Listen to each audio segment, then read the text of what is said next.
नमस्कार, आप देख रहे हैं उत्तराखंड लाइव और आपके साथ मैं हूं दिव्यदर्शनी। केदारनाथ विधानसभा में बाइक रैली का आयोजन हुआ जिसमें मुख्यमंत्री पुष्कर सिंह धामी ने प्रतिभाग किया और बीजेपी प्रत्याशी आशा नौटियाल के लिए प्रचार प्रसार किया। बीजेपी प्रत्याशी के लिए जनता के बीच मुख्यमंत्री पुष्कर सिंह धामी पहुंचे हैं गुप्त काशी में। ये तस्वीरें आप देख सकते हैं, ये उस रैली के बाद की तस्वीरें हैं जहां पर मुख्यमंत्री पहुंचे। पहले बाइक रैली हुई, उसके बाद ये सभा स्थल पर पहुंचे मुख्यमंत्री और बीजेपी प्रत्याशी आशा नौटियाल के लिए जनता से वोटों की अपील उन्होंने की है। पहले शक्ति प्रदर्शन हुआ, उसके बाद अब अपील की बारी थी जहां पर मुख्यमंत्री पुष्कर सिंह धामी खुद बाइक चलाते हुए नजर आए। बाइक रैली में आप देख सकते हैं यहाँ पर तमाम भाजपा कार्यकर्ता और पदाधिकारियों के साथ वो मौजूद हैं बाइक रैली में और खुद बाइक पर सवार होकर शक्ति प्रदर्शन करते हुए नजर आ रहे हैं। आज आखिरी दिन है प्रचार प्रसार का केदारनाथ उपचुनाव के लिए। ऐसे में पूरी ताकत जो है भारतीय जनता पार्टी ने झोंक दी है और लगातार स्टार प्रचारक के तौर पर खुद मुख्यमंत्री पुष्कर सिंह धामी जनता के बीच में पहुंचे हैं और जनता से वोटों की अपील बीजेपी प्रत्याशी के पक्ष में की है। इसी कड़ी में गुप्त काशी भी वो आज पहुंचे जहां पर बाइक रैली की गई और बाइक रैली के बाद सभा स्थल पर वो पहुंचे।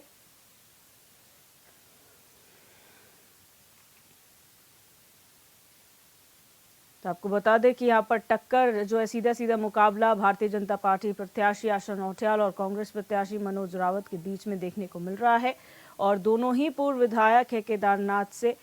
और ऐसे में जनता किसे अपना आशीर्वाद देती है, किसके साथ जनता रहती है, ये 23 नवंबर को पता चलेगा जब मतगणना होगी। 20 नवंबर को वोटिंग है, उसके बाद 23 नवंबर को मतगणना के बाद रिजल्ट घोषित किए जाएंगे। लेकिन उससे पहले प्रचार प्रसार में तमाम दिग्गज जुटे हुए हैं मुख्यमंत्री के साथ। आप देख सकते हैं मंत्री गणेश जोशी और पूर्व मुख्यमंत्री रमेश पोखरियाल निशंक के साथ साथ मंत्री सौरभ बहुगुणा भी नजर आ रहे हैं तस्वीरों में भारतीय जनता पार्टी प्रत्याशी आशा नौटियाल के साथ और लगातार जनता से वोटों की अपील की जा रही है।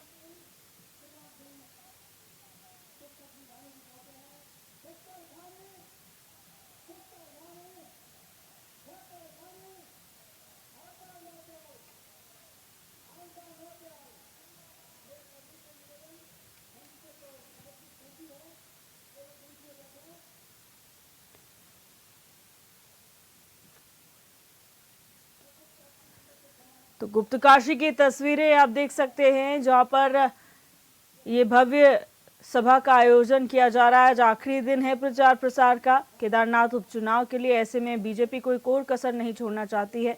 जनता के बीच खुद मुख्यमंत्री पहुंचे हुए तमाम दिग्गजों के साथ और आप देख सकते हैं सभा स्थल पर मौजूद है मंच पर और तमाम दिग्गज पार्टी के मौजूद हैं। मुख्यमंत्री पुष्कर सिंह धामी के साथ बीजेपी प्रत्याशी आशा नौटियाल, उत्तराखंड के पूर्व मुख्यमंत्री रमेश पोखरियाल निशंक, मंत्री गणेश जोशी, मंत्री सौरभ बहुगुणा। की कृपा करेंगे अपने दिल्ली विधानसभा के यशस्वी विधायक विकास स्वरूप श्रीमान श्री भरत सिंह चौधरी जी जो तुम्हारे इस कार्यक्रम के संयोजक हैं विधानसभा चुनाव के, मैं आपसे निवेदन करूंगा मंच का है और सुख से मैं अपना संबोधन देने की कृपा करें। धन्यवाद प्रधानमंत्री जी। भारत माता की, भारत माता की। आज इस चुनावी सभा में मंच पर विराजमान इस प्रदेश के युवा यशस्वी मुख्यमंत्री श्रीमान पुष्कर सिंह धामी जी, जिनके नेतृत्व में ये प्रदेश पिछले 4 सालों से लगातार आगे बढ़ रहा है, उनके साथ मंच पर विराजमान इस प्रदेश के पूर्व मुख्यमंत्री, भारत सरकार के शिक्षा मंत्री और मूर्धन्य विद्वान हमारे श्रीमान रमेश पोखरियाल निशंक जी, इस प्रदेश के वरिष्ठ कैबिनेट मिनिस्टर श्रीमान माननीय गणेश जोशी जी जो कि पूर्व सैनिक भी रहे हैं, हमारे इस जिले के प्रभारी मंत्री और स्वर्गीय हेमवती नंदन बहुगुणा जी के पौत्र श्रीमान सौरभ बहुगुणा जी, मंच पर उपस्थित सभी हमारे सम्मानित साथियों और हमारे राजस्थान से भी विधायक जी मंच पर पधारे हैं। मैं आप सब लोगों की तरफ से आप सभी अतिथियों का हार्दिक अभिनंदन और स्वागत करता हूं। ये हमारे लिए परम सौभाग्य की बात है कि आज इस प्रदेश के पूर्व मुख्यमंत्री और इस प्रदेश के वर्तमान मुख्यमंत्री दोनों जो ऊर्जा से ओतप्रोत है इस मंच पर एक साथ विराजमान है और हमारी जो प्रत्याशी है श्रीमती आशा नौटियाल जी, उनके लिए आज वोट की अपील करने के लिए आपके सामने आए हैं। तो मैं सभी बहुत ज्यादा समय आपका नहीं लूंगा। मैं जानता हूं कि आप इतनी बड़ी संख्या में स्वतः स्फूर्त भाव से अपने युवा मुख्यमंत्री को देखने के लिए, उनको सुनने के लिए यहाँ पर आए हैं। तो मैं आप सब लोगों को बहुत बहुत धन्यवाद देना चाहता हूँ कि आप माननीय मुख्यमंत्री जी के लिए इतनी बड़ी संख्या में यहाँ पर आए। और एक बार मैं पुनः आप सब लोगों से कहना चाहूंगा कि देश के यशस्वी प्रधानमंत्री श्रीमान नरेंद्र मोदी और प्रदेश के मुख्यमंत्री श्रीमान पुष्कर सिंह धामी ऐसे नेता युगों में पैदा होते हैं और आपके नेतृत्व में ये देश और ये प्रदेश चहुमुखी विकास कर रहा है। तो मैं एक बार पुनः आप सब लोगों का बहुत बहुत धन्यवाद करता हूं और सभी आगंतुक हमारे जितने अतिथि हैं उनका हार्दिक अभिनंदन करता हूं। धन्यवाद। बहुत बहुत धन्यवाद। अब मैं जो अपने इस विधानसभा की प्रत्याशी है, पूर्व विधायिका, वर्तमान में महिला मोर्चा की प्रदेश अध्यक्षा, मैं आपसे निवेदन करूंगा आप मंच पर आए और अपना संबोधन देने की कृपा करें।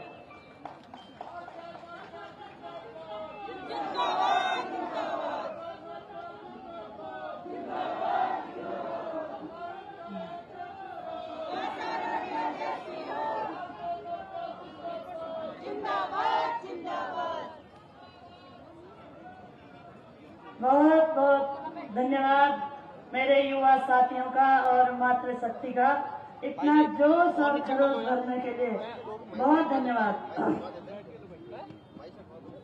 कंठे विराजते गरलम गंगा जले मस्तके वामांगे गिरिराज राज तनया जाया भवान स्थिता नंदी स्कंद गणादिनाथ सहित केदारनाथ प्रभो केदारांचल षष्ठितो सहितम कुर्यात् सदा मंगलम।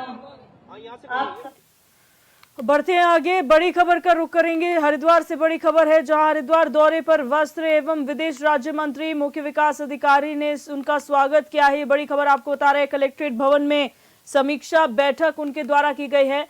बैठक में क्षेत्रीय समस्याओं को लेकर चर्चा हुई है। मंत्री ने विकास कार्यों में तेजी लाने के निर्देश जो है वो दिए हैं। तो ये बड़ी खबर आपको हरिद्वार से बता रहे हैं। और कलेक्ट्रेट भवन में समीक्षा बैठक हुई है। आपको बता दें कि यहाँ पर वस्त्र एवं विदेश राज्य मंत्री पहुंचे हैं, जिनका स्वागत मुख्य विकास अधिकारी द्वारा किया गया है। और समीक्षा बैठक के दौरान क्षेत्रीय समस्याओं को लेकर चर्चा की गई है और मंत्री ने विकास कार्यों में तेजी लाने के भी अधिकारियों को निर्देश दिए हैं।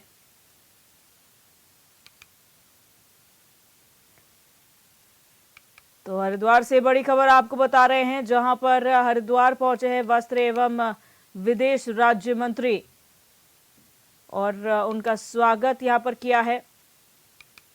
मुख्य विकास अधिकारी ने उनका स्वागत किया है। कलेक्ट्रेट में बैठक हुई है, समीक्षा बैठक यहां पर ली गई, जिसमें क्षेत्रीय समस्याओं पर चर्चा की गई है। और हमारे संवाददाता मनोज कश्यप हरिद्वार से हमारे साथ फोन लाइन पर जुड़ चुके हैं। मनोज, आज जो है राज्य मंत्री यहाँ पर पहुंचे हैं, वस्त्र एवं विदेश राज्य मंत्री हैं, क्या कुछ बैठक में कहा गया है, क्या निर्देश दिए गए हैं, किन मुद्दों पर चर्चा हुई है? बिल्कुल, देखिए दिव्या, वस्त्र एवं विदेश राज्य मंत्री आज जो है हरिद्वार दौरे पर थे। सबसे पहले रोस्ताबाद स्थित कलेक्ट्रेट में समीक्षा बैठक की। समीक्षा बैठक में जो तमाम विभाग थे उनके अधिकारी यहाँ पे मौजूद थे। यहाँ पे तमाम जो विकास कार्य चल रहे हैं उनको लेकर चर्चा की गई और खासतौर से हमने देखा कि मुख्य शिक्षा अधिकारी यहाँ पे मौजूद थे और तमाम जो सरकारी स्कूल है, जो पाठशालाएं है, उनमें क्या क्या कमियां है, कितने शौचालय उन्हें बनाए गए और भी कितने स्कूल शौचालय जो पीने के पानी होते हैं उनसे वंचित है, उनको लेकर चर्चा की गई। यदि कुछ स्कूल ऐसे जिनमें अभी तमाम सुविधाएं नहीं दी जा रही है तो वहाँ जल्द से जल्द ये कार्य पूरा किया जाए, इसको लेकर चर्चा की गई। इससे अलग भी यहाँ पे प्रधानमंत्री द्वारा चलाई गई कई मुद्रा योजना जैसी योजनाओं को लेकर चर्चा की गई कि किस तरीके से जो यहाँ पे युवा रोजगार करना चाहते हैं उनको तमाम तरह का किस तरीके से लोन बांटा जाए और कितने लोगों को अभी तक मुद्रा लोन का लाभ मिला है, इन तमाम चीजों पर चर्चा की गई। यहाँ पे जो समीक्षा बैठक थी इसमें कई तरह के जो अन्य कार्य थे उनको लेकर चर्चा की गई। तो लगातार सुबह से ये बैठक चल रही थी, करीब 1.5 से 2 घंटे की बैठक थी, जिसमें तमाम हरिद्वार जिले के जो अधिकारी थे, जिलाधिकारी सहित तो मुख्य विकास अधिकारी सहित तमाम अधिकारी से मौजूद थे। अब यहाँ पे जो समीक्षा बैठक थी उसको लेकर चर्चा की गई। कुछ निर्देश भी अधिकारियों को दिए यहाँ पे मंत्री के द्वारा, तमाम अब उन निर्देशों पर काम किया जाएगा। जी दिव्या। अच्छा, क्या राज्य मंत्री का सिर्फ इस समीक्षा बैठक के लिए हरिद्वार दौरा है या और किसी कार्यक्रम को लेकर ये दौरा प्रस्तावित था?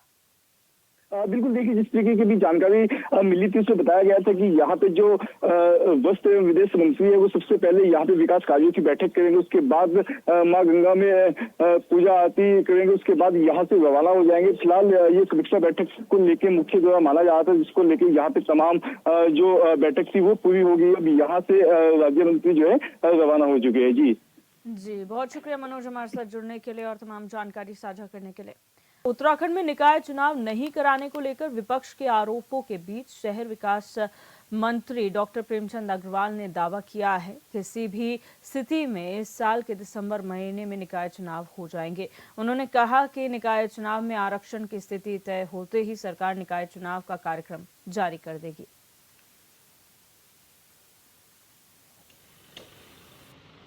मेरा ये मानना है कि जो निकाय चुनाव है उससे पहले सिर्फ एक स्टेप पीछे हम लोग, वो है आरक्षण। आरक्षण का निर्धारण जैसे ही होगा और उसके तुरंत बाद हम कार्यक्रम जारी करेंगे और कार्यक्रम जारी होते ही चुनाव कराएंगे।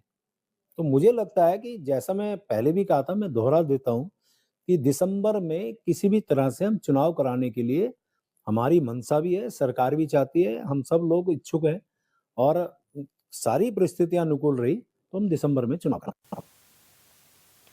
देहरादून में भारतीय जनता पार्टी के मुख्य प्रवक्ता सुरेश जोशी ने केदारनाथ उपचुनाव को लेकर प्रेस कॉन्फ्रेंस की, जिसमें उन्होंने कहा कि चारधाम यात्रा को सफल बनाने के लिए सरकार ने ऐतिहासिक कार्य किए हैं। केदारनाथ का विकास बीजेपी की डबल इंजन की सरकार ने किया है। सरकार विकास के साथ ही संस्कृति को बचाने का कार्य भी कर रही है, लेकिन कांग्रेस जनहित के मुद्दों को छोड़कर केदारनाथ की आस्था को ठेस पहुंचाने का कार्य कर रही है। इसलिए इस बार जनता केदारनाथ उपचुनाव में कांग्रेस को सबक सिखाने के लिए तैयार है।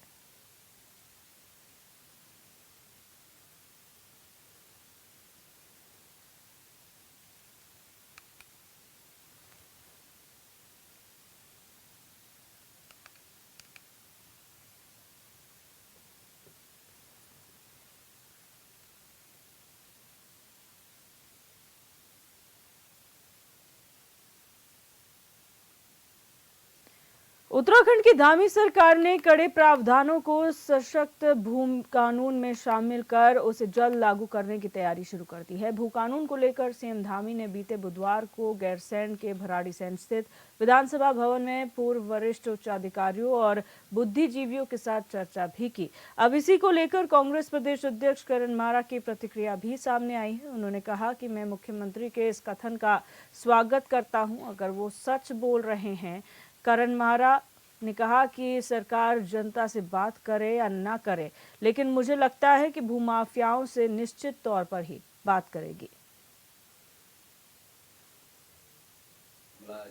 मुख्यमंत्री जी के कथन का मैं स्वागत करता हूं अगर वो सच बोल रहे हैं, क्योंकि जिस तरीके से यूसीसी में ये कहा गया मीडिया से और हम लोगों से कि 2 लाख लोगों से बातचीत हुई है, लेकिन पब्लिक में जाने में पता चला कि 2 लाख लोगों से किसी से बात नहीं हुई। बहुत मेरे ख्याल से शायद ही कहीं कोई इस बात पे कोई चर्चा भी है। और उसी तरीके का कहीं ये भी ना हो। भू कानून मुझे लगता है जनता से करे ना करे, लेकिन भू माफियाओं से जरूर निश्चित ही कुछ ना कुछ बातचीत होगी, मुझे ऐसा लगता है।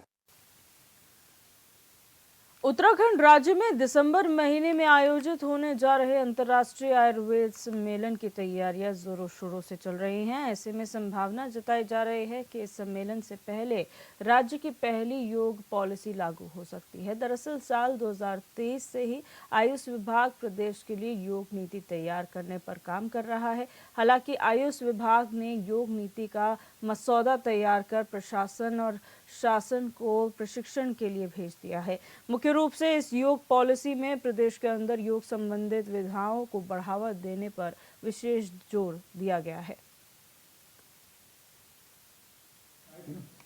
राज्य में योग और आयुर्वेद को लेकर काफ़ी संभावनाएं परिलक्षित हो रही हैं और योग और आयुर्वेद को बढ़ावा देने के लिए उसके जो भी संस्थान कार्य करते हैं उसमें एक रूपता लाने के लिए और क्वालिटी संस्थानों के माध्यम से योग आधारित जो भी प्रशिक्षण है और जो अभ्यास है उसको और सुदृढ़ बनाने के लिए राज्य में योग नीति के ऊपर कार्य किया जा रहा है। अभी ड्राफ्ट के जो बिंदु होते हैं उन पर चर्चा की जा रही है और मैकेंजी संस्था के साथ भी इस संबंध में उनकी मदद सहयोग लिया जा रहा है।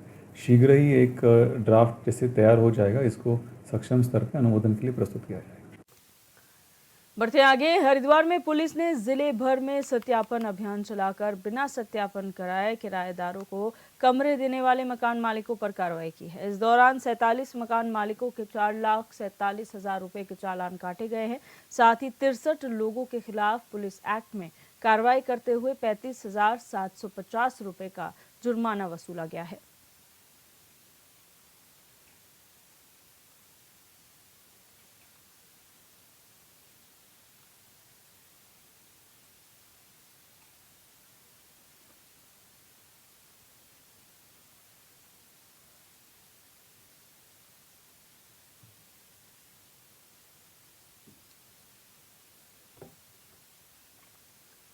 वहीं हरिद्वार में बढ़ते कोहरे और उससे होने वाले सड़क हादसों को देखते हुए परिवहन विभाग ने इस बार सुरक्षा के लिए खास कदम उठाए हैं। इस बारे में जानकारी देते हुए क्षेत्रीय परिवहन अधिकारी रश्मिपंत ने बताया कि विभाग रिफ्लेक्टर्स और रोड मार्किंग के जरिए सड़कों को सुरक्षित बनाने की योजना पर काम कर रहे हैं, जिससे सड़कों पर होने वाले दुर्घटनाओं को टाला जा सकेगा है।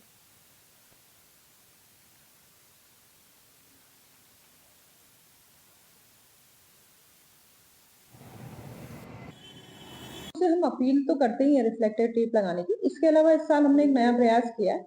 हम लोगों ने अपने जनपदीय सड़क सुरक्षा के बजट में एक प्रावधान किया है कि हम लोग टेप, रेडियम टेप को प्रोक्योर खरीदेंगे मार्केट से और विशेष रूप से जो गन्ने की ट्रैक्टर ट्रॉलियां हैं, ग्रामीण क्षेत्रों में जो एग्रीकल्चर ट्रैक्टर ट्रॉली चलती है उनमें, और रोडों के किनारे जो पेड़ हैं और या बिजली के खंभे हैं जिनसे दुर्घटना की संभावना रहती है, उन पर भी हम लोग रेडियम टेप लगाएंगे, अच्छी क्वालिटी की रेडियम टेप, ताकि जो रिफ्लेक्शन है उससे जो वाहन चालक हैं उनको सुविधा मिल सके।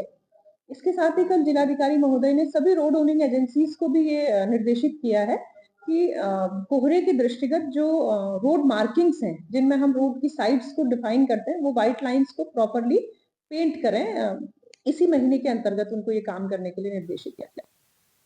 चारधाम यात्रा 2024 बद्रीनाथ धाम के कपाट बंद होने के साथ संपन्न हो चुकी है। इस बार यात्रियों की संख्या आपदा और खराब मौसम के चलते थोड़ी प्रभावित जरूर हुई, लेकिन अब यात्रा बिना बाधा के निरंतर चलती तो एक नया रिकॉर्ड कायम जरूर होता। कैसी रही इस बार की यात्रा, देखिए इस रिपोर्ट में।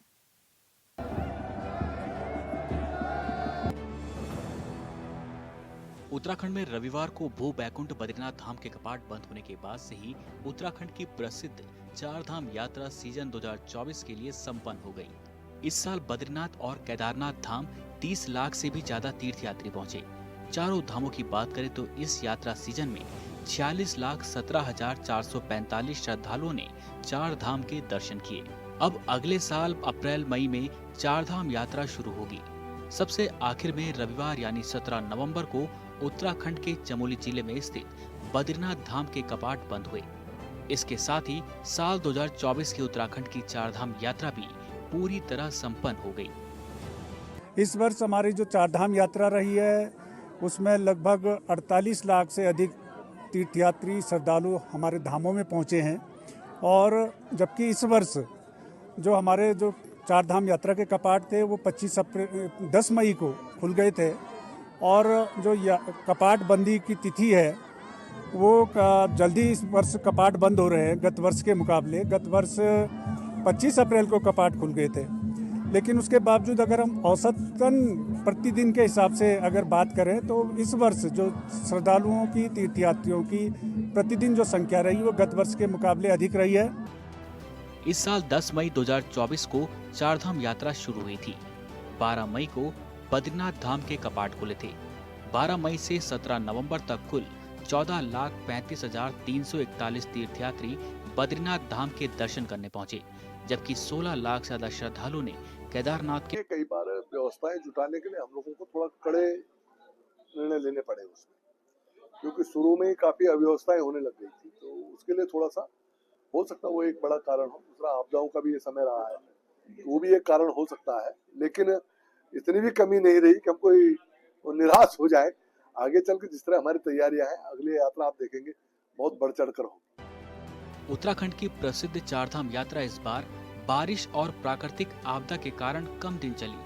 पिछले साल चारधाम यात्रा कुल 205 दिन तक चली, और इस साल बारिश, प्राकृतिक आपदा के कारण यात्रा सिर्फ 153 दिन तक ही चल सकी। अगर प्रतिदिन के औसत की गणना करें तो इस बार रोजाना 31,372 तीर्थयात्रियों ने चारधाम के दर्शन किए। पिछले साल ज्यादा दिन के बावजूद प्रतिदिन यात्रा करने वाले श्रद्धालुओं का औसत 26,743 था। अगर आंकड़ों की बात करें, इस साल भी चारधाम तीर्थ यात्रा बेरोक-टोक 205 दिन चलती तो दर्शन करने वाले श्रद्धालुओं का आंकड़ा भी 64 लाख को पार कर जाता, जो अपने आप में नया रिकॉर्ड बनता। और आप ये भी जानते हैं कि इस वर्ष मानसून के सीजन में काफ़ी वर्षा भी हुई है, उसके कारण मार्ग भी बाधित होते रहे। खास करके केदारनाथ में और केदार घाटी में प्राकृतिक आपदा आई, वहाँ पर अतिवृष्टि हुई, उसके कारण पैदल मार्ग, सड़क मार्ग बाधित हो चुका था, कुछ स्थानों पर पूरी तरीके से वॉश आउट हो चुका था। लेकिन प्रदेश सरकार के निरंतर प्रयासों से माननीय मुख्यमंत्री जी द्वारा जो त्वरित राहत और बचाव के कार्य किए गए, पुनर्स्थापना के लिए जो प्रयास किए गए, उसके कारण से समय पर ही यात्रा को सुचारू कर दिया गया। और प्रदेश सरकार द्वारा जो भी यात्री श्रद्धालु हमारे धामों में आए हैं, उनके यात्रा मंगलमयी हो, सुखद हो, सरल हो, सुगम हो, इसके लिए निरंतर प्रयास किए गए। इस बार यात्रा सीजन के दौरान कई बार चारधाम मार्ग बाधित रहा। ज्यादा बारिश के कारण भी कई बार यात्रियों को बहुत परेशानियों का सामना करना पड़ा। इस बार तो स्थिति ऐसी हुई कि यात्रा मार्ग पूरी तरह से बंद हो गए। फंसे यात्रियों को हेली सेवा के जरिए रेस्क्यू कर सुरक्षित स्थानों पर पहुंचाना पड़ा। बावजूद 40 लाख से ज्यादा श्रद्धालु यात्रा में शामिल हुए। बार बार मार्ग बंद होने और यात्रियों की संख्या कम होने पर विपक्ष इसे लेकर सरकार की नाकामी बता रहा है। पिछले साल यानी 2023 में 56 लाख के करीब यात्रा में तीर्थयात्री शामिल हुए थे, लेकिन इस बार कम दिनों में ही 46 लाख तीर्थयात्रियों ने चारधाम के दर्शन किए। अगर मार्ग बाधित नहीं होता और आपदा जैसे हालात नहीं बनते तो 2023 का रिकॉर्ड टूट जाता। Bureau report, hornbill TV. और उत्तराखंड की खबरों में मेरे साथ बस इतना ही। आप देखते रहिए हॉर्नबिल टीवी। नमस्कार।